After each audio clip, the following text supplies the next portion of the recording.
my husband was intentionally trying to hurt an officer who leaps in his way. It was so clear to us that we're sitting there that he even avoided at great lengths trying to avoid that officer, because I know my husband would not want to hurt anyone there. Again, I'm sorry, I have to read my notes. It's been a long day. He testified also that after Lavoy was murdered, that he had to tell Agent Astorita, because he was amped up, and those are his words, he was amped up and he had to tell him to be quiet. You know, he said that a lot of the officers were kind of amped up, but in particular he had to tell Officer Astorita to calm down and to be quiet. Another thing I found interesting is that he was asked to give a report, but it wasn't for days later that they go back to these officers and ask for a report to be given, and he verbally gives it. He doesn't even write it out.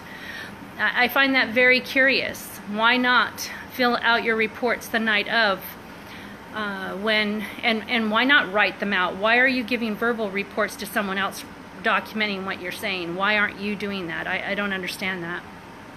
It was also testified to today that there were no casings found at the scene, none whatsoever. I heard that a couple of times, and then I heard something contradicting that there might have been 2 casings found, but this particular officer said no casings were found.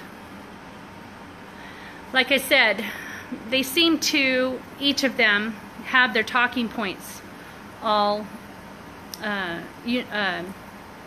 together. You know, it sounds to me like that they've gotten it together, and there's specific things that they want to make sure that they get out to the public. For instance, they've used the word 100 militia members coming to rush the scene of the roadblock where Lavoy was killed.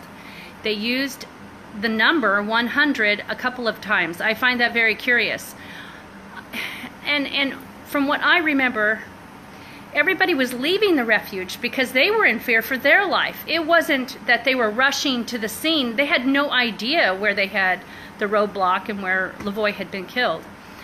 But again, they have to justify their lethal force, and this is how they're doing it, by showing that they were in fear for their lives, that these men and women who were at Malheur were a threat.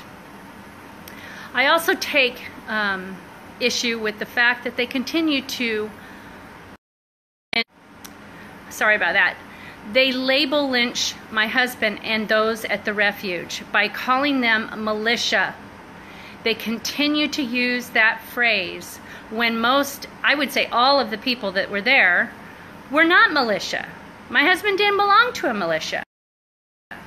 But both the defense and the prosecution continue to label lynch them in court. It's as if Lavoy is on trial here today, this week, this month. It's not Officer Astorita. Every chance they get, they make sure that the jurors hear the negative things about Lavoy. And I know that's by design. That is by no mistake whatsoever.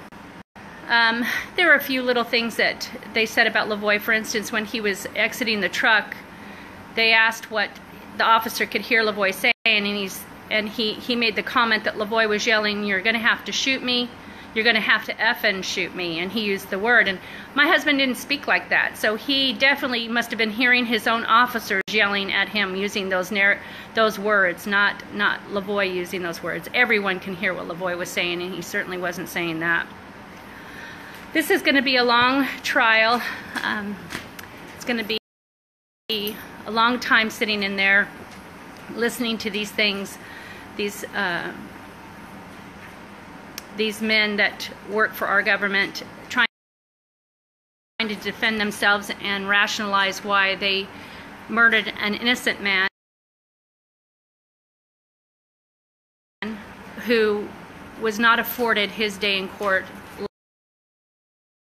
like Ammon and Ryan and all of the rest that were acquitted. I'm grateful for all of you for standing with us, for being interested in wanting to know what is going on a daily basis. I hope that the truth comes out in this trial. That's what we're seeking for. We want justice and accountability. We want that for everyone who was involved. I don't believe Astorita is the only one culpable here. Not as I sit there each and every day. No, I don't think so. Not as I continue to listen to the testimonies that are given. And there's more to come. This is just the beginning. Oh my goodness, there is so much more I'm sure that is going to come out. But thank you so much, everyone. Until tomorrow.